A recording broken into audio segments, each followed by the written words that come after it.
Welcome to Who Knew. We are fans of the current series of Doctor Who, and here we discuss our likes, dislikes, and insights into the modern regeneration of the show. Subscribe, review, and listen to us on iTunes and Stitcher, or our YouTube channel, youtube.com/WhoKnewPodcast. All our episodes are on whoknewpodcast.com. You can leave comments there, or email us at whoknewpodcast@gmail.com. We also have an Instagram and Twitter account. Tweet at us at whoknewpodcast, and find us on Facebook. Today's episode is episode 3 of season 7, A Town Called Mercy. In a remote area of America, a space cowboy hunts down his prey, a man with unique dark markings on his face. After killing this man, he has one more target left, the Doctor. This episode is written by Toby Whithouse, directed by Saul Metzstein. It originally aired on the 15th of September 2012 and was watched by 6.6 million viewers. Hi, this is Eugene. Let's introduce ourselves. Hello, this is Auburn. Hi, this is Brian. Howdy, y'all. It's Kelsey. Hi, everyone. This is Frank. Hi, this is Josh. The Doctor, Amy, and Rory arrive outside an old western town called Mercy. It is surrounded by a low wall of wood and stones with a warning to keep out. Of course, they enter the town, which surprisingly has electric lighting years earlier than it should. When they enter the saloon, the Doctor introduces himself, and everyone picks him up and throws him over the edge of town. They pull their guns on him so he does not cross back over the town line. The space cowboy appears and approaches the Doctor, but Isaac, the sheriff, allows the Doctor back into town. The space cowboy stops pursuing the Doctor and disappears. Auburn, did you notice the opening logo this time? He did. He called it the wood on an outhouse. And I said, why an outhouse? Why not just a wood house? Yeah, they've been changing them, and this one is supposed to be reminiscent of Western, so I think it fits. Outhouse, desert, whatever you want. It's Westernish. The whole opening with the narrator telling the story just reminded me of Firefly, because that's a lot more of a Western in space type of feel. The music and everything just got me going, okay, this is a different type of Doctor Who. Mm-hmm. I like how the opening made me think that they were talking about our Doctor, like at the Doctor. It was just another. And at first, I didn't like it because I was like, oh, I've heard this opening before. But then at the end, I realized that the opening wasn't about the Doctor at all. And then I'm like, oh, now I like the opening. Like, that's cool. I'm just glad that the cyborg, who is laser focused on one thing, laser focused on killing people, still finds a nice cowboy hat. That doesn't fit him very well, though. No, it doesn't. His tattered cape thing was pretty cool too. It caught the wind nice. Yeah. I thought To at me, least, like, I mean, if they just pulled it down on his head more, and then you'd think like, well, it doesn't fit. Like, well, then it would be ripped. Like, that could be the look. Like, just it looked like he's wearing like his someone else's clothes, which he was, but. That's so interesting. I didn't even notice his hat. Well, his character, He was wearing a cowboy hat? Yeah. The cyborg? Huh. And he had like the bandoliers with the shells and different things, but he never used them. They're not really functional, but it looks cool. Yeah. Something I like in this opening is that when the Doctor tries to kind of acclimate to this Western setting, he gets a toothpick, and the way he plays with it is just hilarious from Matt Smith. I love it when he's at the bar, or the saloon at the bar, and he gets it like stuck, and he can't get it back out. And then the barmaid calls him son. Well, what do we have, son? And he's like, oh, son, thank you for calling me something young. You can say. I like thought that. It was really well done with the humor. Yeah. Yeah, the barmaid is not River Song. Every time I first see her, I think, is that Alex Kingston? Can't be. And it's not, but. Oh, and then the Doctor again orders something. It's like comical. He orders tea, strong. Leave the bag. Yeah. And did you watch Rory's face when the people said about the alien doctor? I'm the doctor. You're looking for an alien doctor. Well, that's later, isn't it? Yeah. Never mind. No, it's when he first gets into the saloon. Yeah. No, because that happens so quickly. Everybody just grabs him and throws him out. They're taking Rory and Amy with them. It wasn't until the jail that his look. I was like, oops, a little bit too soon. But the people in the saloon did ask him if he was an alien when he said that he was the Doctor. So that's fun, like that this is really, flipping what we expect of these Old West people or anybody to know. And it's fun because it's continued like misdirection because there's another alien doctor. Yeah. Yeah, feed right into it. Yeah. I mean, it's funny, Frank, that you mentioned Firefly, because at this point, I'm thinking Back to the Future 3. Uh-huh. When they come in with their newer clothes and like, what's that writing? I mean, he Nikkei? says Nikkei must have got that shirt off of some dead Chinese. I appreciated seeing the marshal or the sheriff from Farscape, right? Like, Yep.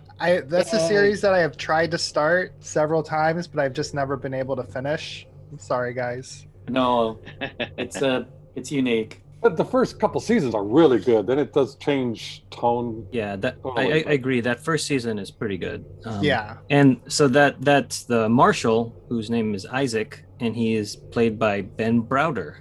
Yay. From Farscape. Yeah. Yes. And I don't think the gunslinger is anybody that I would recognize. I didn't look him up. Is he? No, I looked him up as well, and he's just played a bunch of like supporting things as far as like soldiers and like tough guys in the background. Not a lot of like featured things. Mm-hmm. I really liked the gunslinger coming towards the town. Like, I know it's a very simple effect of like, the camera was locked down and he appears one place and then disappears and appears a little bit closer and disappears. But that kind of stuff, it was done well. It built the tension of like, what is this ominous thing coming? Like, he's not even walking. He's just like magically appearing. And I know other shows have done that, but I really enjoy that. I actually thought like that's real interesting because if he's this lumbering Terminator who can't walk fast, that was the technology installed to compensate for the fact that he can't run. Yeah.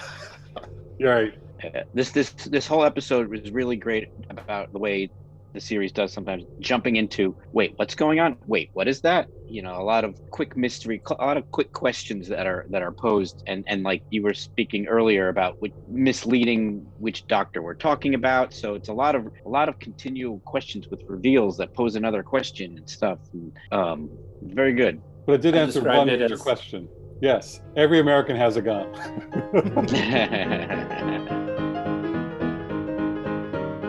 Isaac takes them to his office, the town jail, and tells the doctor, Amy, and Rory that this gunslinger arrived 3 weeks ago and has kept the town hostage unless they hand over the alien doctor. He hasn't let anyone in or out of the town, and they are running out of food. The doctor realizes there must be another alien doctor in town who has given them the electric lights. Collar Jex emerges from one of the cells and introduces himself as the target of the gunslinger. He also has unique dark markings on his face.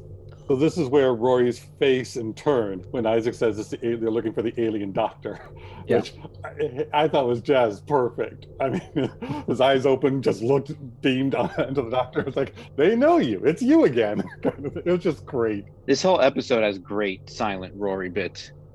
Yes. Speaking of that silent Rory bit, there's a part where the Isaac shows them the hat of somebody else he shot, and he looks. The doctor sees the bullet hole, and he passes it to Rory. Rory looks at it, and then passes it to Amy. Amy doesn't do anything, passes it back, and then Rory doesn't do anything, passes it. It's just nice little business that turned into a joke. I love that. And then the doctor just tossing it aside. Yeah, it was a nice little bit. See, the first part of this show is very funny. It has a lot of comic moments. Yeah, I agree.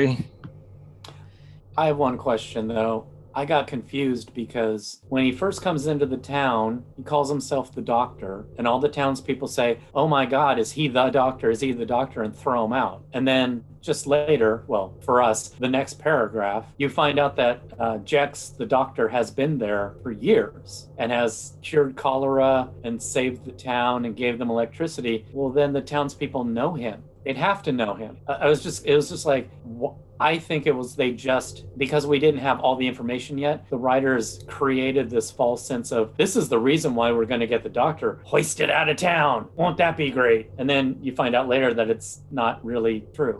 That part's always bugged me. It's a mislead, like kind of like Frank brings up a lot with the same sentence means two different things. Because I was wondering what's the same thing you were, and then later on I figured out, they are now in this bad situation because of the first doctor, and now another one showed up. Get him out of here. That's what I believe is going on. It's just like, wait, you're a doctor, you're the doctor, and you're an alien. We already had that, and now we can't leave our town, and we're gonna starve. We don't need two of you here. That's why they got they wanted to get rid of him. I'm taking it as he's just after alien doctors. Plus, it's another mouth to feed, like he was saying, and stuff like that. So I like that. Because the whole episode, I was kind of confused about that. But towards the end, I was like, oh, I get it now. Yeah, I like that. To answer Brian's question, I see them knowing it's the alien doctor that they have had in their town. And the reason he's hiding out in the jail is to keep him safe, for Isaac to keep him safe, because they do want to throw him out. And they're just grasping at straws, going, you're an alien doctor. And maybe you are the one. We don't know. Let's get rid of him and see if that solves the problem. Yeah. So not really thinking that he's the problem, but just seeing that as a scapegoat to get out of the situation that they're in. Yeah. Or maybe he'll leave our doctor alone if we give him this one. Mm-hmm. More of he'll leave us alone, not even caring about the doctor, because I think they want to throw Jax out of there too. For half the town. They don't want. They say the town split. That's what's dividing the town at this point. So that's why Isaac is hiding that. I thought it was interesting. Is this where we learned that the border around the town, the gunslinger, put that up? I liked that. I liked how they I like how in this episode they were like feeding us the exposition, or we definitely we come in this episode with a lot of questions and we're not getting all the answers in one lump sum. It's kind of like trickled throughout, and I liked that. And the doctor, so why did he put that up? Was that just like a warning to basically? Yeah, because he's basically saying no one can come in or out of this town until you give me the doctor. And the doctor said at the beginning when he checked out that little pile wall of rocks and wood, it's just rocks and wood. So it is just a line in the sand saying, don't cross it or I'll kill you. I loved that. I thought that was a clever little play on what we normally see. Because right. It's going to be a force field. Mm-hmm. The last kind of funny part of this whole episode, I think there's one or two little bits, but of this opening part was when the doctor just fanboys over Jax. Oh my gosh, I made one of their race. This was wonderful. They're smart. They can do anything. So that part, I think, was the last part of the humor of the opening section. And then it goes to a serious tone.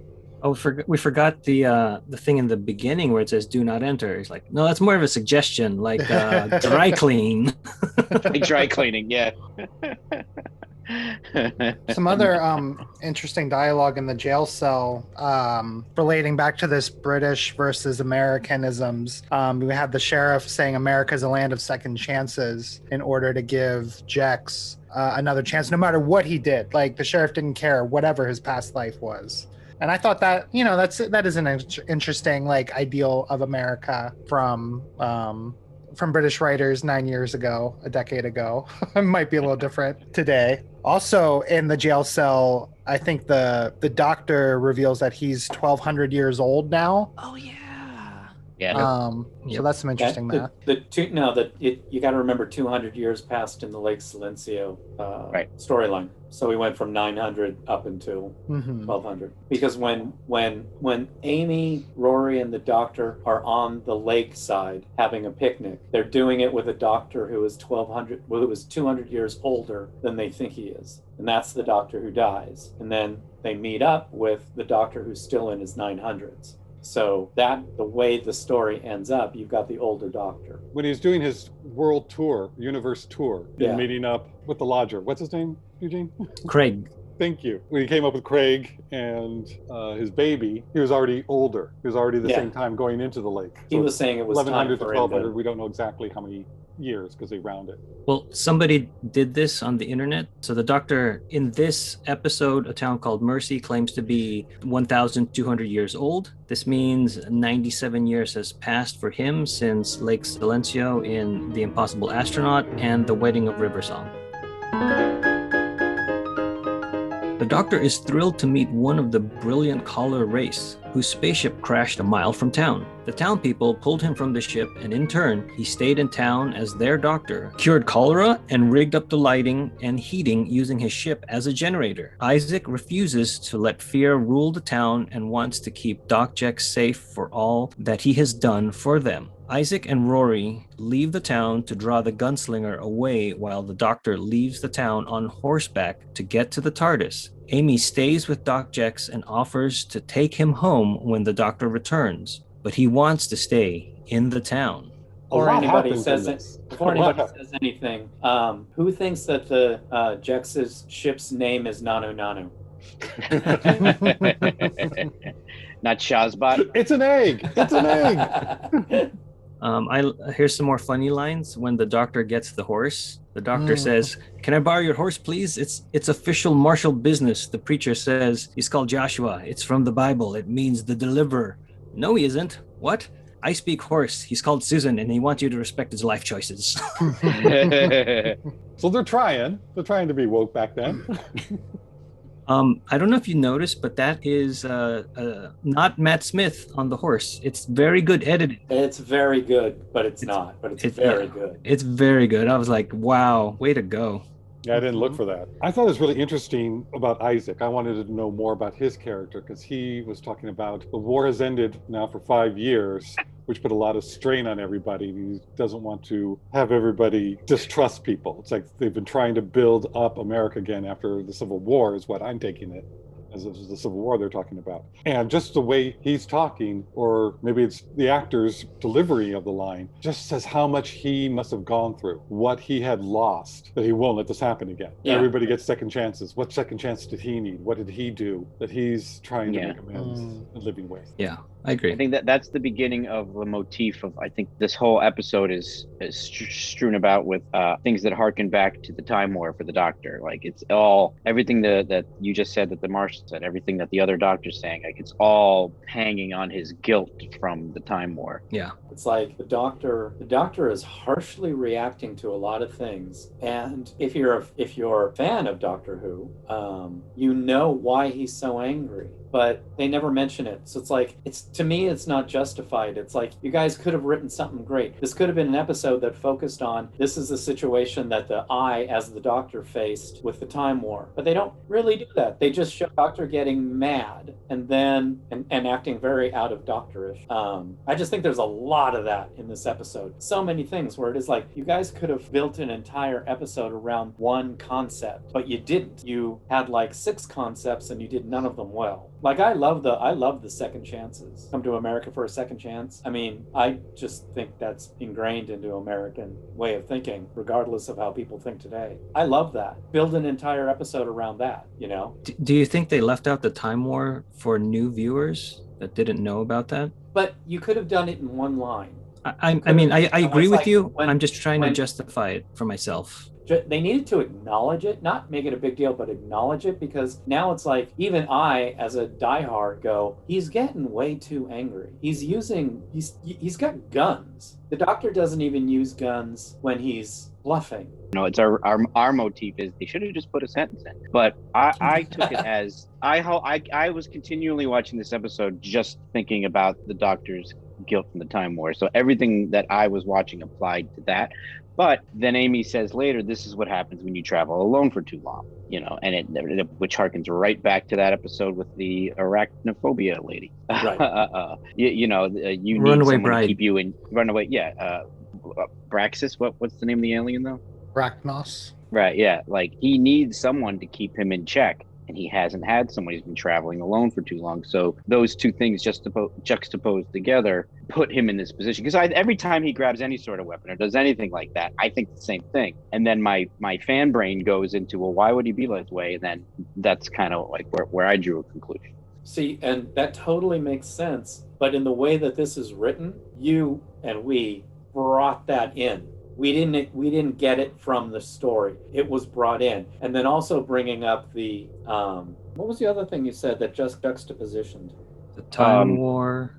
Traveling alone. Yeah. If you're not going to mention the Time War, then make this about him traveling alone. Again, they didn't make the show about that. I think the fact that we keep saying things similar to this about this season even is, I think this is Moffat's or the show creators' way of, they are thinking about it in a bigger picture. And I think they are assuming this is one long story and they don't feel the need to put these things in because we can read that into it. Now, I'm not saying that's a good choice because this is a serial television show, episodic, people pop in, people pop out, and just for what you're saying, it is unclear. But I think considering it's so consistent with all of this whole season, especially since Moffat took over, I think that's what's happening. I don't think there's anything here that they didn't think was subtext. I think the writers chose to instead focus on Amy's backstory, right? Because that's what the conversation between her and Jex more focused on when the doctor and Rory were out running, it was, oh, you're a mother, aren't you? And all this stuff, like harkening back to her story, not really the doctor's story, which is again a continuation of the show kind of focusing more on Amy than it does on the doctor. And like that's still continuing and kind of getting old. Yeah. And we don't know as well. We don't know what's been cut out.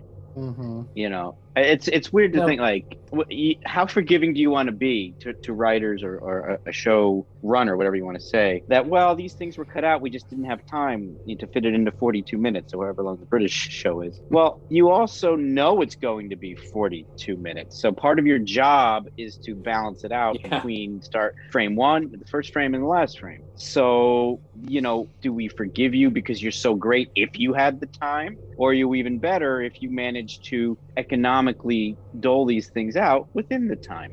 Again, when I started watching the next week on Doctor Who last week, I was like, oh, jeez, this one. Like, I remember thinking it was stupid. And as I'm watching it, I'm just like, you know what? The premise is kind of stupid, you know, with the robot cowboy, but I'm really enjoying it. And I'm really enjoying the subtext. And it's like, I forgot that all this is in here. Maybe it's because when I originally saw it, I wasn't so Doctor Who-y. I wasn't such a Whovian. Mm-hmm. So now that I am, I'm able to actually enjoy this episode a lot, despite the well-performed but silly makeup on the robot cowboy. Yeah, Josh, I'd like to quote you from a couple episodes ago. Subtext equals insinuation. I think that's what you said, because I think that's what's going on here from the conversation we've been having. Like, the Time War is something that you are supposed to know about. Mm-hmm. So that's the subtext, as opposed to character, like stuff that's built in. The Doctor being alone for a long time means that he's just a jerk. If he does like this, if you haven't, you've been alone too long, so you're just, you know, it just seems like such a jerk if you don't know anything about the Time Lord. You're watching this, it's like, whoa. I think that scene with Amy was for those one line where Jex sees himself as a father. In a way, yes. So I think that's why it was put in there, to try and flesh it out more, to add to the end of the show. And I think that was the whole reason for that scene, not to really explore Amy's background, but to kind of explore his. Right. I'm glad you brought up that line, because I remember not remembering the exact happenings of the episode and thinking, well, what does that mean? You know, I guess we'll find out later, and I forgot. So I'm glad you brought that up. Yeah. This is with Amy and Jex in the I guess the sheriff's office, marshal's office. Jex says, "You're a mother, aren't you?" After she, I think, puts a coat over him. And then Amy replies with, "How did you know?" Jex says, "There's kindness in your eyes and sadness, but a ferocity too." "Well, mine wasn't exactly straightforward," he replies with, "It seldom is." "And what about you? Are you a father?" "Yes, in a way, I suppose I am."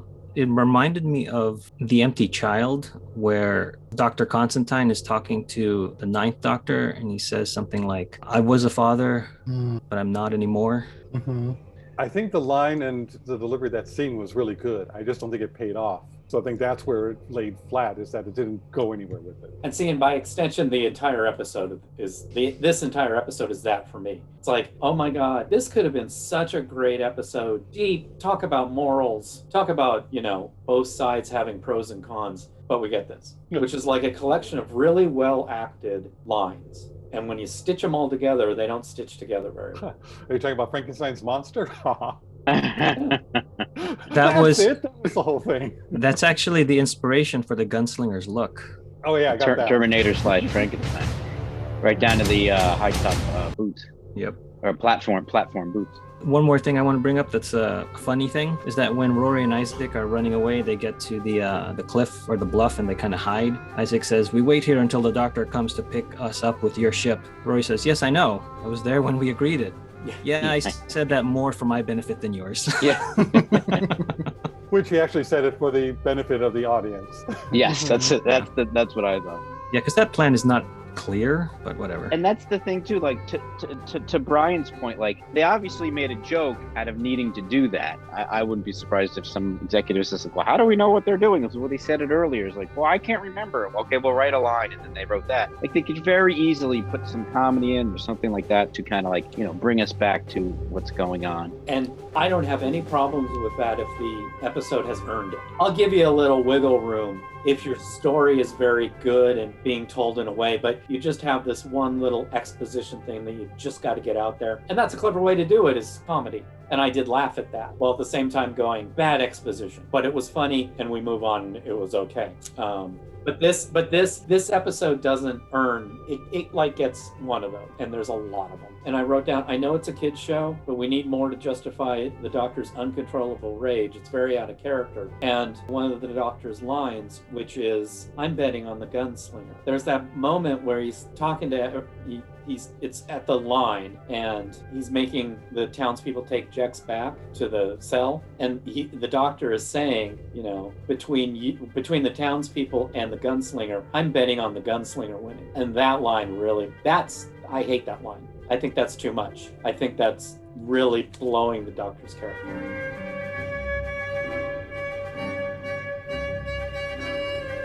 Doctor decides to check out the crashed spaceship before going to the TARDIS, but doesn't find any damage. He pounds on the ship, setting off its car alarm. The gunslinger hears the alarm and stops following Rory and Isaac and heads to the ship. The Doctor enters the ship and searches its files about Collar Jex. He is a war criminal. The Doctor meets up with the gunslinger and says Jex should be on trial for what he learned from the computer files. The gunslinger wants to kill Jex, but hasn't because he doesn't want to hurt innocent people. He believes Jex must die for the atrocities and deaths he has caused. He warns the Doctor that they need to hand over Jex or he will start shooting the innocent to obtain his target. Some more good stuff in this area is when the Doctor is trying to get into the ship and he's like pounding, and then they do like a sort of a montage with all the fast edits. I thought that was really great on like Matt Smith's physical comedic timing. It's really good. I love but they must have had a lot of fun editing that rhythmic drum solo. Because there's one where I think he slaps it and he's like, ow. But I want to know, okay, the Doctor is going to get the TARDIS to evacuate the town. That's not something the Doctor would usually do. So to me, that was Doctor's rule number one. He lies. So he wanted to go check out the spaceship. He wasn't really going to go get the TARDIS. Because if he was going to get the TARDIS, how freaking far did they park the TARDIS from town, since he has to gallop on this horse for long and still didn't even get to it? So how long were Amy, Rory, and the Doctor walking in the desert before coming upon this town? So to me, that just backs up that, no, the Doctor was going out to check this out. Yeah, the one that bugs me here is that exposition is given to us, and it's nice when the Doctor is accessing the computer and he sees the reflections of the computer monitor are projected on Matt Smith's face. That looks great. I love that technically, but he's getting information that he's not telling us. So it's kind of, it's exposition that is shown technically, but then told instead of, you're supposed to show, not tell. Right. He sees it and then he tells us. He tells the gunslinger, the other people in the show later, and that is also telling us. I actually like this way of storytelling, like this type of storytelling, because it lets you be like, ooh, what did he see? So you're thinking about it yourself, and so then by the time it's like delivered to you through dialogue, through the Doctor telling other characters in this show, like you're prone to like pay attention because you also want to know. I agree with everything you're saying, but I don't like that everything is constantly told to us. And it's kind of like, what's the plan? Oh, I'm doing this. Why is he a bad guy? I saw things and I'm telling you what I saw, as opposed to like cluing us in. It does make us anticipate for what the Doctor saw, but the way that it's executed production-wise, there's just something that falls flat for me. It's kind of like there's a lot of, what's that? Oh, well, I'll explain it to you. Oh, what's this? Well, I'll explain it to you. Oh, what's that about? Oh, I'll explain it to you. But to your point, Eugene, there is a lot of that. It's just a lot of. I was going to say monologuing, but it's not monologuing because they're talking to each other. But it's a lot of. It's a very dialogue heavy script. My note on that was I described it as, let's chat with deep music playing. Especially that scene between Amy and Jex not Amy, the doctor and Jex in the jail cell while they're talking back and forth to each other. It's just like you listen to the music and it's like, okay, I get it. You want me to feel this, and the whole episode's that way. And I understand, Eugene, that this is not just this episode. You're saying through his whole series that we're doing, He says that a lot. For me, how I took it was, hear, don't tell. It wasn't see, don't tell, but it was hear, don't tell, because you can see some of the reflection on his face. You hear the screams, you hear all that stuff. The doctor looks away. He can't handle it. That bit I loved. It's a small detail. And so when I'm watching that scene, he looks away going, oh my God. So it's affecting him, and knowing his history affected me more than seeing it. It's more of Serenity, the Firefly movie, when they don't really show what's going on with Miranda, but you get it. And it's, I think, would have been so disgusting and gross if they really wanted to show how awful it was. They could not show it on television. Yeah. So on this scene, I liked how they did it. So you heard a lot of it, but I understand you're going, yeah, but this is the 12th time we've done it in just in these 4 episodes. So because like you mentioned, I enjoy Matt Smith's acting in that moment. And I'm glad you brought up the Serenity example, because that was going to be my example as well. It's like they did it well for that movie. It works, but in the execution of it in this episode, A Town Called Mercy, it doesn't work for me like it does in Serenity. There's just something about it. And I think we're kind of picking at why it doesn't work. I do see that being tiring, that we don't get to see or hear or experience what is going on. We're just told about it.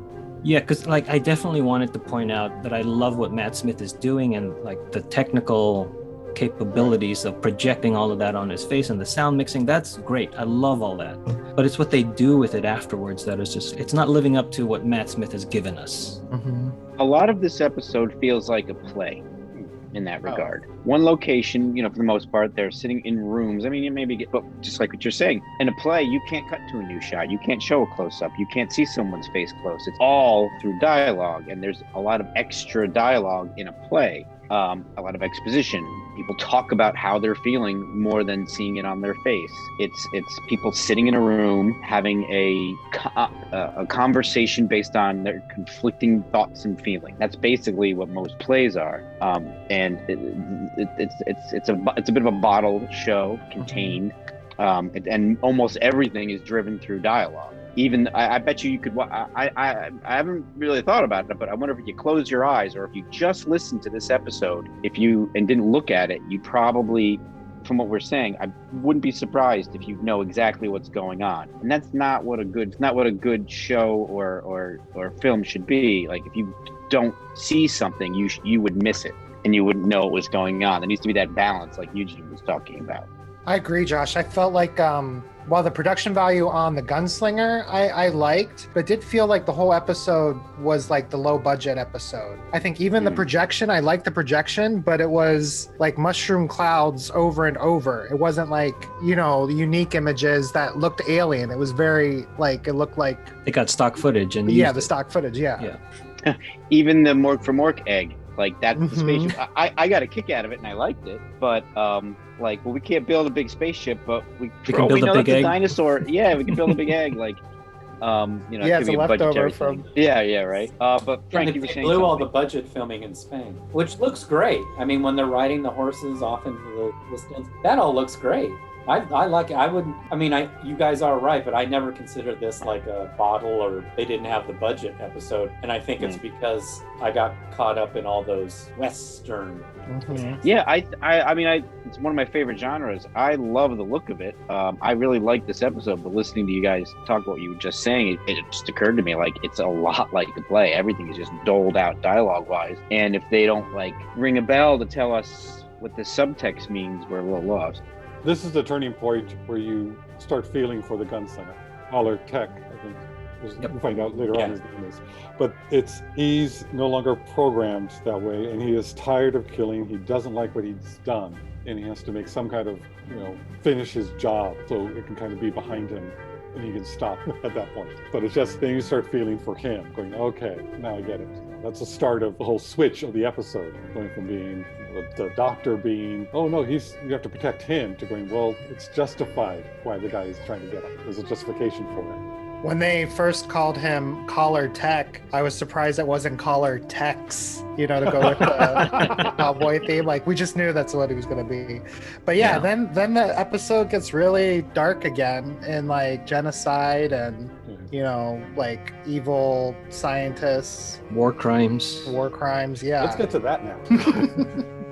It looks like you've been waiting all episode to talk about war crimes, Frank. Get to the next paragraph. Come on.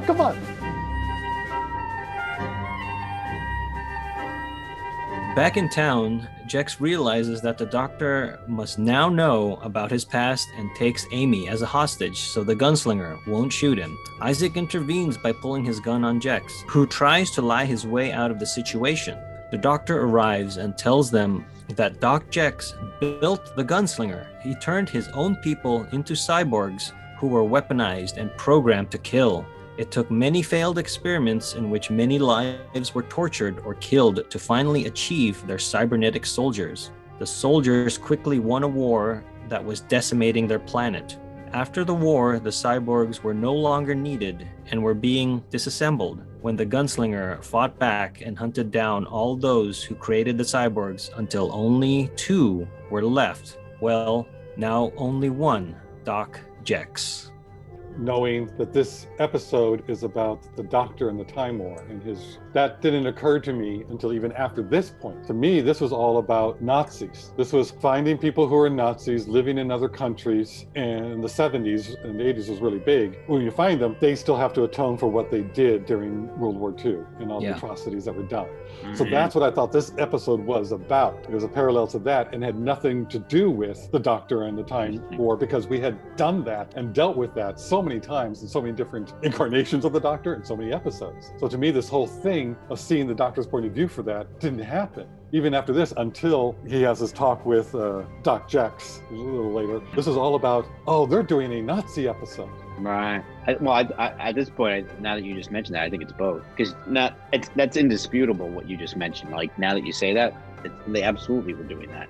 But from a point of view of somebody who is a fan or casual, or for someone who's just watching it, you don't know about the doctor's background, that doesn't seem to matter. That's why they left it out. It had nothing to do with that. No, up to this point. So it's like, this is what it's all about. And then when they tie that in later on, it's like there was no buildup for it. So for me, that's like, they tried to tie it on, but they didn't lay any foundation. So you did have to know all the other episodes or anything else, seasons. Yeah, you're completely right. And the whole Nazi thing is dead on. But for me, I see it as Vietnam. We sent these people over there to fight. And then when they came home, they were treated like dirt. That's how I always view this episode as a Vietnam kind of a thing. Right. The Nazi totally works too. Well, Nazis a little like Nazis experimented on people and then disposed of them, and then ran to Argentina and all these other things, and then did actual altruistic things while they were there. And the gunslinger has another line, which is great too, where he says to the doctor, because the doctor's like, you can't do this. This isn't justice. This is revenge. And the gunslinger says, when he kills your people, you can have your revenge, or you can have your justice. This is my justice. We see the cyborg half cyborg face, half human face. But what you just described is an eye for an eye, and he's missing his eye. Like, I would even wonder if that is an even visual allegory to that. Mm-hmm. I do want to mention that there is a prequel to this episode that deals with this portion here, where Caller Jex is turning Caller Tech into the gunslinger. They show it on YouTube. I don't know. It's on the DVD, but there's like a tribunal or a council of scientists around a sort of like Iron Man looking facility, and then the best of the best warriors soldiers come up, and it's very Terminator-esque. And then they start operating on, like, putting the prosthetic parts on him. It's very quick. It's not it's not as graphic as I think some of you are picturing. But they say they lied to these volunteers that they were told they were enforcing peace instead of being made into weapons. It's labeled the making of the gunslinger, which I thought was a like Doctor Who confidential behind the scenes, but it's actually a prequel. But Jex has like no remorse during this scene. He's like, no, I'm a war hero. What I did was to save my people. Everything's fine. I mean, and I think this scene has something that is pivotal to the episode that they throw away. And that is, after he's been saying all this stuff, Amy and Rory are discussing on what to do. And Amy's like, no, we got to find another way, even though he could be despicable. It doesn't matter. Isaac is, no, he saved our town. He helped us and kept us alive. Rory's, he's a war criminal. He's killed all these people. And Amy's trying to find the balance between it. That to me was the heart and soul of this episode. What do you do with the war criminals? How long do they have, and what is the penance for that? And that is just made so insignificant that it's mostly off camera. It's all showing on the doctor's thinking, and just he doesn't have the same face as Tennant, who would show his thinking. The way Matt Smith does it is a bit more just reserved in that he's thinking, but he doesn't have the visual cues, at least I didn't see, on his face about which way is he going. I think it also, with Matt Smith, it always seems like he's thinking about something else. So we think he's thinking about that. I mean, the more we're talking, it's just the show is so rife with such mature themes, like, and they're still trying, but it's still got to be a kid show. I think that's what it suffers from a lot. Like, they can't go certain places, so the parameters of what the show actually is in society kind of keeps it from going where we kind of want it to. If this same story was done during Russell's run as showrunner, we would get that. I think what we're looking for was something this deep and complex, and the thoughts of what's moral, what's right, all the ins and outs of that, he gives to me the way I want to. Russell's had episodes like that are deep, and this is just a different way of telling it. That's not my way of wanting it told. There's a little bit of comedy attempted here with, while they were talking about Jex, he interjects to say that he's still in the room, like as they're discussing him. But another thing that was just weird writing, or at least just struck me weird, is they mentioned the war was like going on for 9 years. And that is a long time for war, but it doesn't seem so long that you would start experimenting on your peoples, turning them into cyborgs. Depends on how bad the war is. That's true. Yeah. I think he said decimated half the planet. So half the planet lost a tenth of its people. Yeah, that's what I was thinking. We're all doing math that way. I'm glad you brought that. I'm like, yeah. Just again, like words that, sound good, but when you stop and think, like, it doesn't really make sense to talk in that way. He could have even just said years or so long, or decades, so long. Make it feel big. Like 9 years is like, oh well, we're in wars that gone that long today. Maybe that's a hidden, an inside reference to something. Yes, the writer's daughter was turning 9, so they wanted. Yeah, maybe. Yeah. She's like, watch, I'll give you that shout out on tonight's Doctor Who. It's all for you. It's about you. Remember our Nazi cowboy episode? See, I think this was more, they were doing it as to, this war went on for 9 years. Once we had these soldiers, it ended in 10 days. Yeah. I think it was a counterpoint to that. It just, again, didn't really land. Yeah, this is another instance where they could have thrown a line in saying 9 year or 1 year on collar is like 50 years on Earth time. Yeah. Jex taunts the Doctor with how much they are alike. In a rage, the Doctor drags Jex outside and throws him over the town line. He even pulls Isaac's gun and moves to shoot Jex, but Amy distracts him. They argue over mercy versus justice, and Amy says this is what happens when he travels alone for too long. The Doctor relents and tells Jex to come back, but it's too late. The gunslinger has him in his sights. But as the gunslinger fires, Isaac pushes Jex out of the way and dies. The townspeople take Jex back to his cell while the gunslinger places a deadline of high noon tomorrow before he kills everyone, unless they hand over Jex. Now the Marshal, the Doctor protects Jex when a mob of people come to get him and hand him over.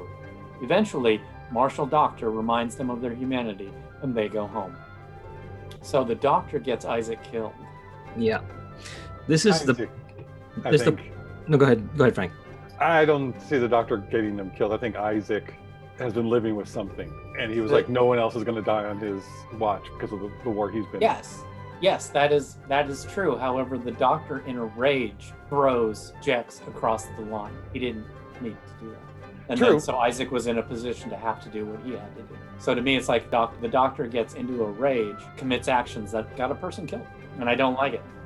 True, but I think there's enough things to go on between his action and the action of killing Isaac that other people should have been able to do, such as Jack's coming back over the town line, running back over, doing something, but he just stood there and didn't do anything. He was going to be shot. He knew that he could die, so he took that on his own. And Isaac said, I'm not going to let this happen, and took it on his own. Yes, everything you're saying about the Doctor, to me, was more like a light switch went off in the jail cell, in the jail itself, in that I did not see Matt Smith building up to that in his rage. He's angry, but for him to just do that just seems like such a light switch went off in his head, So he did throw that out, and he goes, and when he pulled the gun, it's like, I don't know if I'm going to shoot you. He was losing it totally, And then they throw in the more comedy, which I thought was good with Amy with the gun. Just, oops, didn't mean to do that one. Didn't mean to do that one. But they have their talk, which I think is really good, and you can see him then internally, psychologically wrestling with himself to come around the other way and trying to fix what he just did by bringing Jax over. But at that point, no one was helping him. No one was taking any responsibility of their own. Taking responsibility of their own. Jax was standing there. He didn't come over. He wasn't doing what the doctor told him to do. Isaac ran in and did what he thought was right and knew that he would most likely get killed during it. So I wouldn't put that totally on the doctor myself. I think this scene is the most problematic for me because I disagree with you, Frank, about the comedy here. I don't like it when Amy is doing that because it breaks up what this episode is. It's kind of like you're having a serious discussion with somebody and then somebody throws in a joke. It's like, no, we have to hash this out. That's what it felt like. Yeah. And the doctor does mention the master and the Daleks,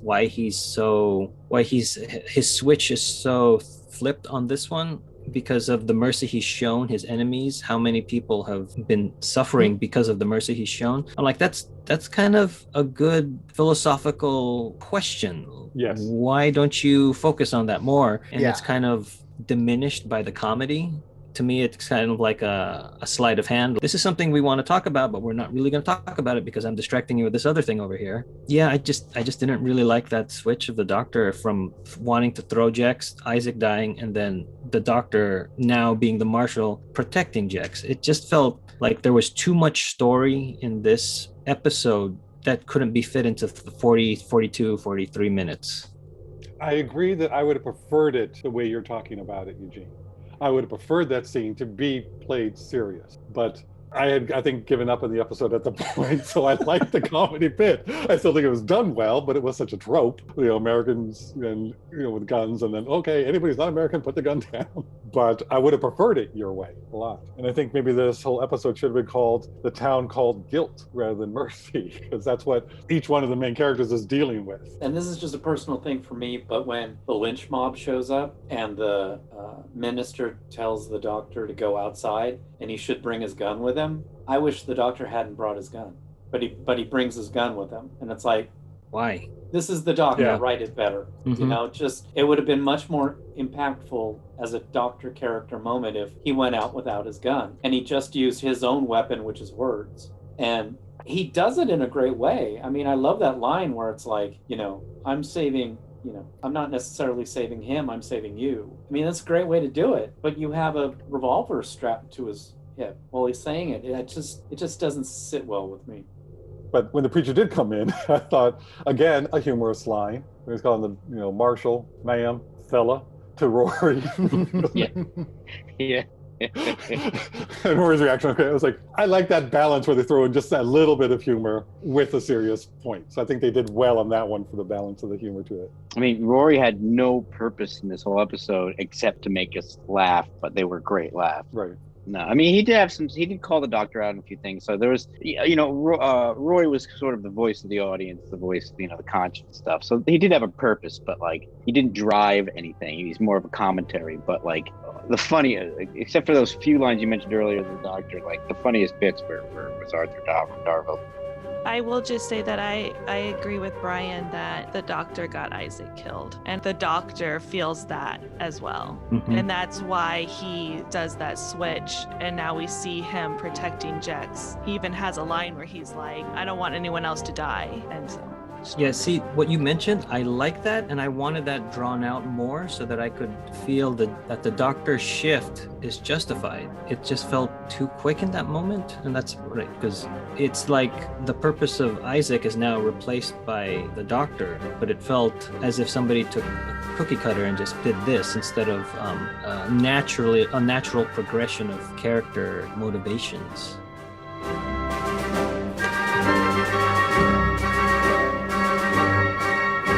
Back in the office, Jax laments about how we all carry our prisons with us, which gives the doctor an idea.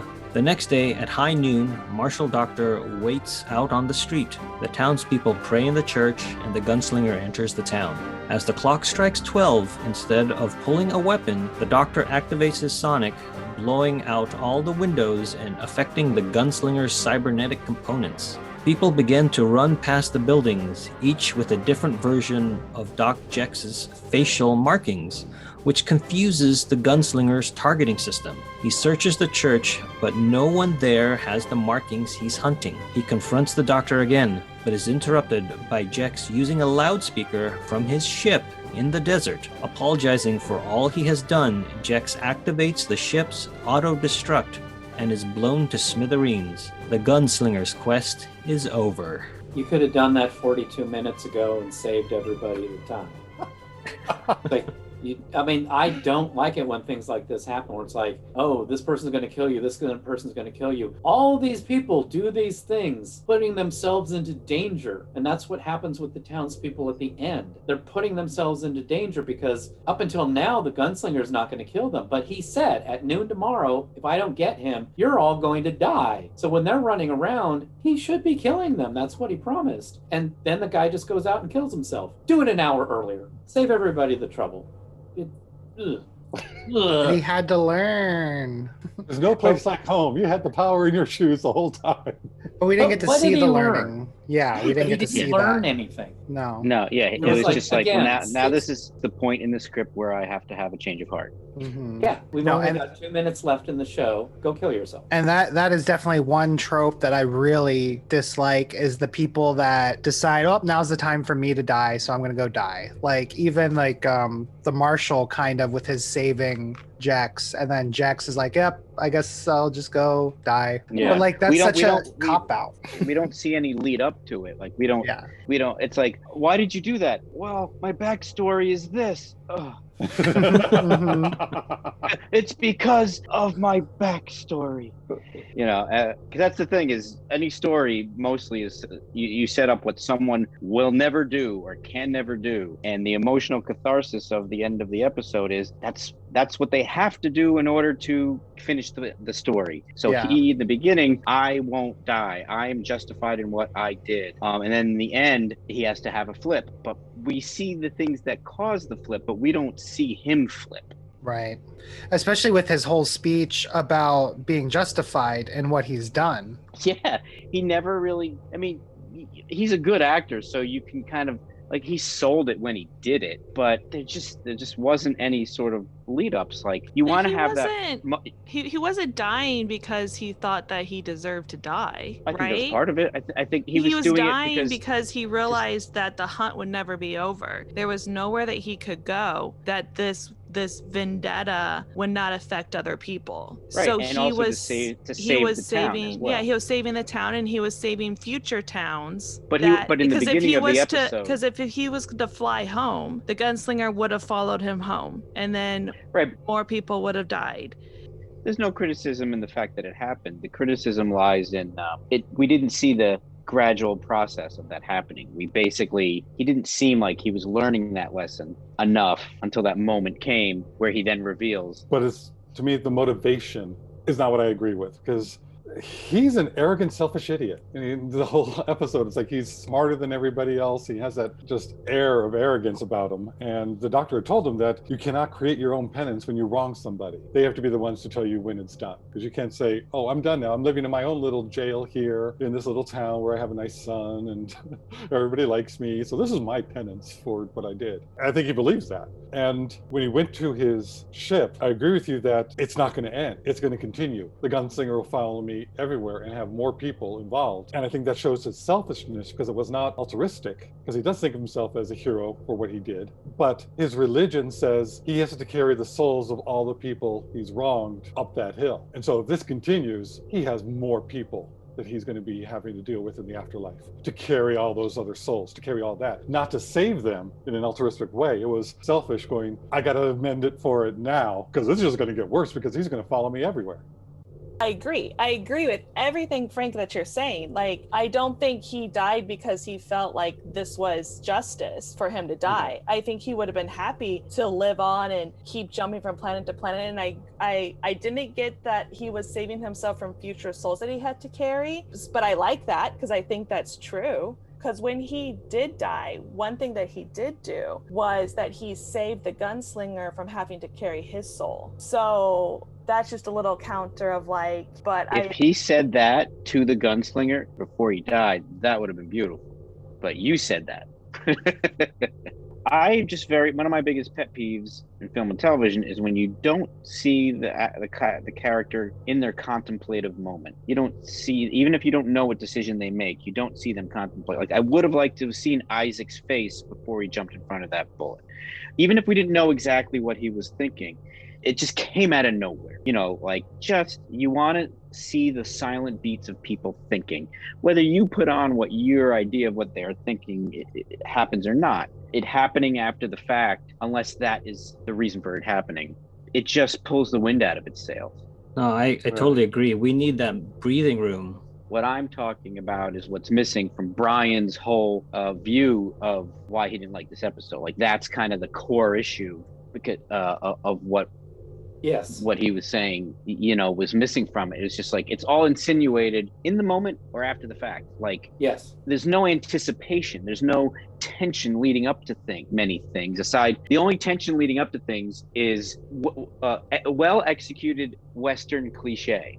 Yeah. And you know, and they did it really well, but like emotionally, there's no real tension. It's just like everything happens. It's just, anyway, I'm repeating myself. No, I agree. There's never like a choice that people make. Do I save all the townspeople or do I sacrifice? Right. Well, there myself? is, but it's after they make the choice that we find out, like, oh, well, I had to make a choice, so I did that. You know, there's no. You want to be sitting at the edge of your seat, going, what are they going to do? Yeah. They're going to do this. They're going to do that. What does that mean? You know, kind of like the beginning of the episode was good. Because we were like, oh, what's that? Oh, what's this? Oh, what's this going to be? And then once everything was sort of explained physically, none of that happened kind of emotionally. Well, maybe a little bit, but not enough. Anyway, I'm over-examining that note. Nothing changes at all from from Jex's dilemma. Nothing changes at all from the beginning to the end. Because I realize that the gunslinger's not going to kill anybody in the beginning because they're innocent, but he's blocked the town off and they're all going to die from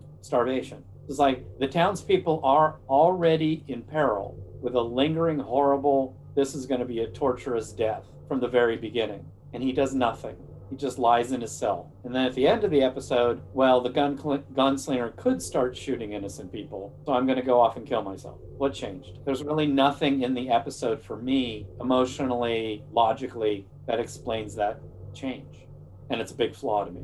The Jex went through something, but we didn't really see him go through it.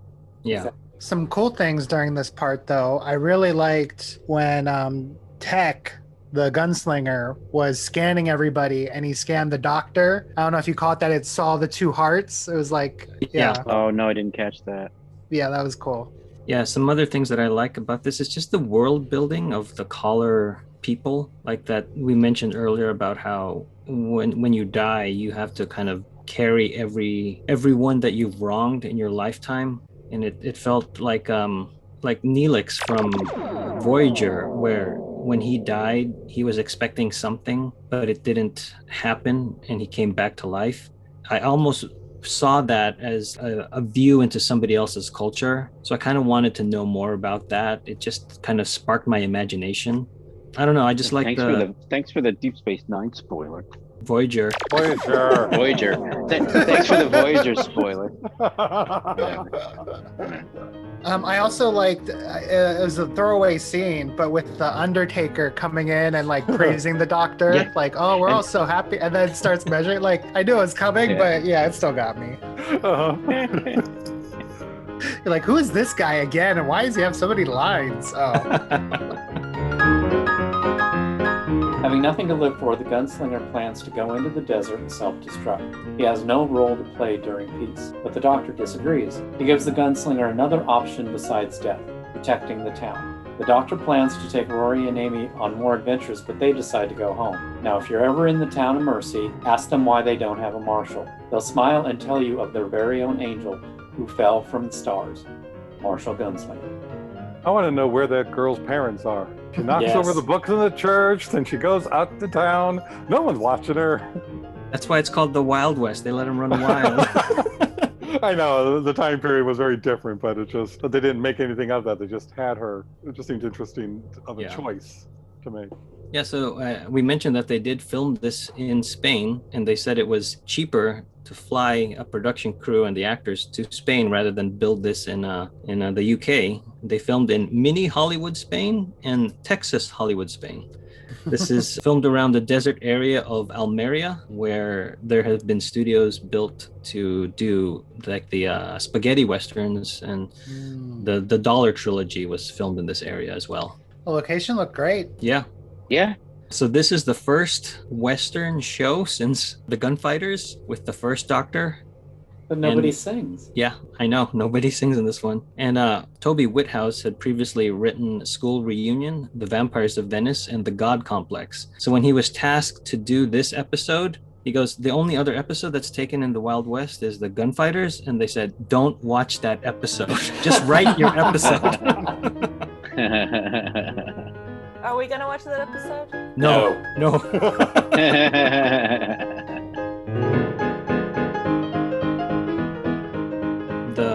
The fact that we have three drifters, if you will, Amy, Rory, and the Doctor coming into a town and being a third party to an ongoing conflict is straight out of, I was going to say a lot of things, but like Fistful of Yeah, a Dollars, lot of things. Magnificent Seven, Shane. It's like that. It's always about somebody coming into an ongoing conflict. And then the marshal being there and not the sheriff. That's usually a thing where you have to kind of go to a higher authority. Like, where's the sheriff? He's the local law. But then you have to go to, like, I guess the county law is what, or, you know, something larger than just the town law, which is the marshal. And trying to think of others. Oh, the jail. Like there's a guy that the townspeople want, and they want to enact their own justice rather than the law's justice. The one that came out to my mind was the Wyatt Earp movie with Kevin Costner, where at the end he stops a mob from killing somebody that's in jail. Trying to think of any others. And visually, I mean, it's just rife with visual references and camera moves. And I mean, from the moment I started watching it, I don't think there's a shot in here that wasn't done in a Western. Yeah. I mean, I love Westerns. Even that opening when the gunslinger is coming and like teleporting, it's a lot like, I'm not sure of the specific movie, but there's always like the long shots with the heat waves coming up and slow fades as your character gets closer to camera. Yeah. It's a lot like that. Yeah. Oh, even the gunslinger has like the poncho that's sort of like Clint Eastwood in the Dollar trilogy. So there's a lot like that. I mean, High Noon also, because it's a reluctant marshal. He doesn't, or a sheriff. So the Doctor is sort of that reluctant law authority figure. No, I think maybe that's it. That's all I can think of at the top of my head. I do want to just real quickly, like the way, also I like the way that this ends with the same narration from the beginning, and that's where you get that twist of like, this was a story about the gunslinger falling from space, not the Doctor falling from space, where we're used to hearing legends of the Doctor as the alien who falls from space, but now the story was always about the gunslinger. Yeah. I wanted to like this episode so badly. I like parts of it. Mm-hmm. I like little bits of dialogue back and forth. Oh, at the end when everything's done and the Doctor says to Amy and Rory, let's go find out what happened to all those dogs and apes that they put into space. And then Amy says, well, our friends are thinking we're not aging or getting older. So one of those things. I can't remember. They're saying that they're aging faster than we should be or something. There you go. And they say, no, never mind. And the Doctor looks very disappointed. I kind of like that look on Matt Smith, like, hey, buddies, let's go. Oh, you have plans? Sorry. But there is an audio drama that I guess revolves around that particular destination of the space race in the 50s and 60s. It's called The Space Race. It's an audio drama. Yeah, I'm getting also tired of Amy and Rory at the end of every episode saying, nah, don't want to go anymore. Like, and then they do. Yeah. Yeah, and if you don't want to be there, don't go. Yeah.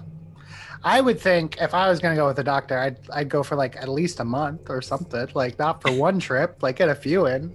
It's just part-time companions don't work very well to me. Amy and Rory definitely grew weary on me as a new Who viewer. I was like, why are they still around? Yeah, I hope no more companions outstay their welcome. Oh, May you get your wish. foreshadowing. Oh wait. Talking about the bookend of the narration of that girl's great granddaughter or granddaughter, whatever. Great.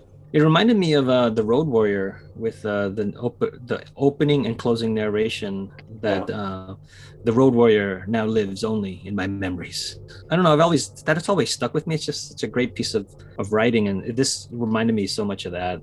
Road Warrior in its own way, the whole Mad Max trilogy or whatever is a lot like the Western, the way that is too. Because those movies are more, except the first one, like the Road Warrior and the Fury Road. Oh, and then even Thunderdome to a certain extent. Like this situation's happening. It has nothing to do with him. He comes in, wants to leave, and then his conscience gets the best of him and he helps them out.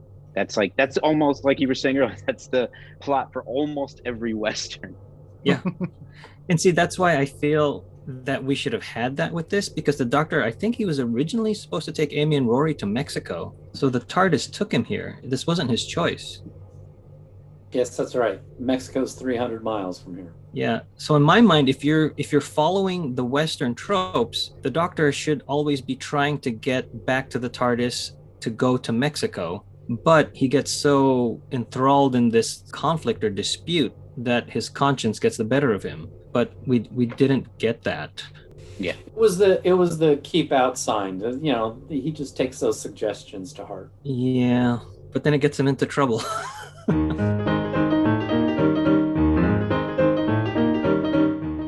So Andrew Brooke plays the gunslinger. He's been in a bunch of stuff, as we mentioned, but mostly background as far as like playing soldiers and supporting roles. Adrian Scarborough plays Collar Jex. He's been in a lot of UK stuff. He was Barnes in Gosford Park, and most recently he was Major Hepburn in 1917. And Josh, do you want to mention you remembered him? Yeah, from he was. something? He played a major, the character of Raymond in Killing Eve, I think season 2. Cool. Joanne McQuinn plays Sadie, the barmaid. She does not have a big resume, and this was the last episode that she has, or the last acting gig that she has done. William Bird Wilkins plays the preacher, also not a big filmography, and this was also the last thing he did as far as acting. Interesting. Ben Browder, as we mentioned, plays Isaac, the marshal. He was Lieutenant Colonel Cameron Mitchell from Stargate, the Stargate franchise, and John Crichton from Farscape. Sean Benedict plays Dockery. He's the kid with the gun at the very end, with the doctor kind of like wanting the mob to get Jex. And Roberto Cavazio plays Walter. Lorelei King plays the narrator, or she voices the narrator. She's the voice of Wendy in Bob the Builder. She's the voice of the Mother Computer in Alien Covenant. And her first credit was the three sisters, Catherine, Dominique, and Jane, in the anime space adventure Cobra. All right. Okay, so Abraham, the Undertaker, is played by Garrick Hagen.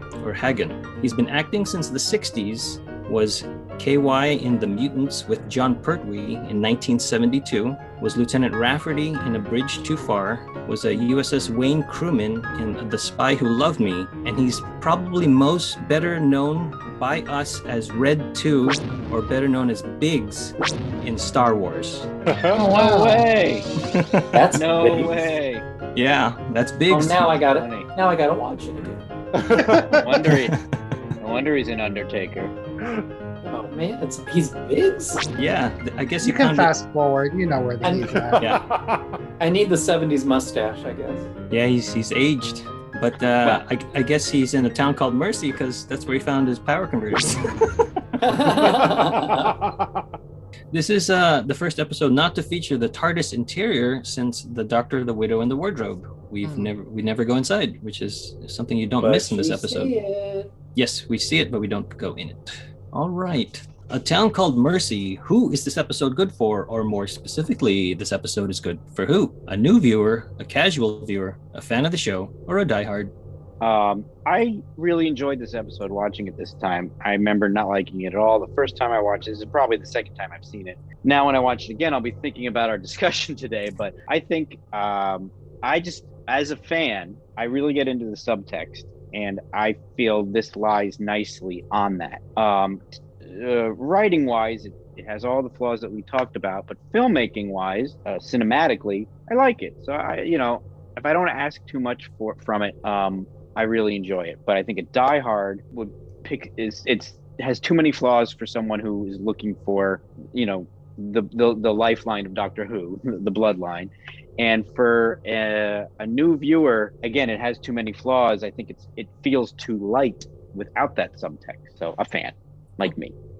I'm going to go for Die Hard because I think, going against what Kelsey and Josh have said, is the more I watch it, after I got past that second or third hump of finding all the flaws, it's like, there is a really good story here. There is a really good bit. I wish it was executed better. I wish it was executed differently. Maybe I should say that, so that I would like it more, and I'd have more of an emotional reaction to it if it was done differently. But I really like the story of it. So, but I'm going to say Die Hard, because once you get past it and see it enough, you'll remember a lot of the good scenes in it, and it'll become you'll see what they did do that was fun and good and serious. So for me, the more I watch it, the more I like it. So I'm going to go for Die Hard. When Josh was bringing up that subtext, I think that new viewers didn't like this episode because they missed that subtext. They didn't get the subtext of this war that the Doctor had been in and stuff. So I don't know. Yeah, I'm gonna agree with Frank though and say that this is best for a Die Hard. I get very upset when there's a good story in there. Like I dislike Dinosaurs on a Spaceship more than this episode, but there's nothing in Dinosaurs in a Spaceship to really hate. And this one's like, you could have done this, you could have done that. And yeah, I'm also going to say Die Hard just because the Doctor is so completely out of character without any necessary justification for it. We have to assume too much. And yeah, Die Hard. I think I'm going to go with fan for many of the reasons already said. I guess the only reason, why I'm not going Die Hard is I think there are some people that do rewatch this. It's not like some episodes where, people will only watch it if they have to do a completist, like run through the series. But it's definitely another week episode at the start of this season. Oh, for me, I was leaning toward casual. I'm going to try the compliment sandwich and see where I feel about still putting it in the casual category. I do like the bookend of the opening and the closing voiceover. If we had that story of how the gunslinger became the marshal of a town, that sparks my imagination in so many different levels, because what does the town called Mercy look like today, where somebody goes in and there's an absence of police sirens? Like, what does that, like, I want to know what the implications of this Western story, how that unfolds in modern day time. And then, like I mentioned, it reminds me of the Road Warriors closing. Road Warriors is one of my favorite movies. I really enjoy, like, who is that grandmother or great grandmother? How did she tell this story to her children and then her children's children? Looks like a Western, it tastes like a Western, it smells like a Western, but it doesn't feel like a Western. And I think that's my biggest disappointment in it. It's that everything looks like it's supposed to. You have the tropes that you're supposed to have, but ultimately this could have been set anywhere in any time and space. It didn't need to be a Western. And there are a lot of good things in this episode that are touched upon but not fully developed, like war crimes on the planet Caller. What does that mean? What are the implications of that? And somebody dealing with those war crimes who thinks he's a war hero, like, what does that mean? And why choose mercy over justice or vengeance? These themes are touched upon but not developed. Personal atonement, what does that mean? And then forgiveness versus guilt. These are all themes that I wish somebody said, go with one of those and flesh it out. But everybody in this does a great job, and I think that's why I'm disappointed, because everybody's playing the parts. The Undertaker, the Preacher, the Marshal. Ben Browder does a great job. Yeah. I don't think I've talked myself out of, or I think I have talked myself out of casual. And I will put it into a fan category. So that wraps up A Town Called Mercy. Thanks for listening. Stay safe, and we will see you all next time when the future becomes the present. You've just listened to an episode of Who Knew? Our wonderful theme music is by Michael Grady. Find him on Facebook at The Universe Explodes. All our episodes are engineered by Auburn. You can find him at auburnbinkley.com. You can also find this show in several places. Follow us on Twitter at Who Knew Podcast. Subscribe, review, and listen to us on iTunes and Stitcher. Or our YouTube channel, youtube.com/whoknewpodcast. All our episodes are on whoknewpodcast.com. Visit our Facebook page. Please leave comments, reviews, and click like to help support Who Knew Podcast. To listen to our show on your Amazon Echo device, enable the AnyPod podcast skill. Ask AnyPod to play the Who Knew podcast. This podcast is inspired by Doctor Who, the longest-running sci-fi show in history. And especially the revival, spearheaded by Russell T. Davis. Thanks to Russell, Sydney Newman, Verity Lambert, Ron Grainer, Delia Derbyshire, and all those involved in the adventures of our favorite Time Lord. Your work continues to inspire and entertain.